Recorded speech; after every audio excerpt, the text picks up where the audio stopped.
দোস্ত, কালকে আমার বউয়ের জন্মদিন, ওরে কি উপহার দিলে ভালো হয়? তোর পছন্দের কিছু একটা দিয়ে দিস। কিন্তু আমার বউ তো সেটা মেনে নিবে না। মানে? আরে কেউ কি তার সতীনকে মেনে নেয়? বল্টু, কোন জিনিস তোর ধরতে মন চায় কিন্তু তুই ধরতে পারস না? বাদ দেন ম্যাডাম, বললে আপনি খেপে যাবেন। চাচা চলেন আমরা বাহির থেকে ঘুরে আসি। না রে বল্টু, আমার শরীর অনেক দুর্বল লাগতাছে, শরীরে শক্তি নাই। চাচা আমাদের স্কুলের স্যার বলছে দুধ খেলে শক্তি বাড়ে। তাই নাকি? তাহলে তোর চাচি রে ডাক দে।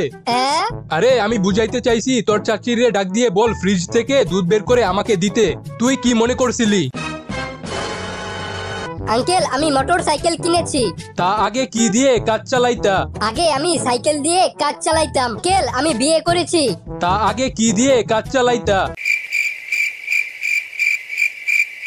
আমি কারো মুখের দিকে একবার তাকিয়ে বলে দিতে পারি সে আমাকে নিয়ে কি ভাবছে।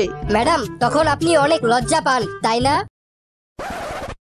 স্যার, আমি একটা কবিতা লিখেছি, কবিতাটা পড়ে শোনাবো? ভালো কবিতা হইলে শোনা। গাড়ি কেনার টাকা নাই তাই কিনেছি হুন্ডা। বাবা বাবা। গাড়ি কেনার টাকা নাই তাই কিনেছি হুন্ডা। আপনার মেয়েকে না পেলে হয়ে যাব গুন্ডা।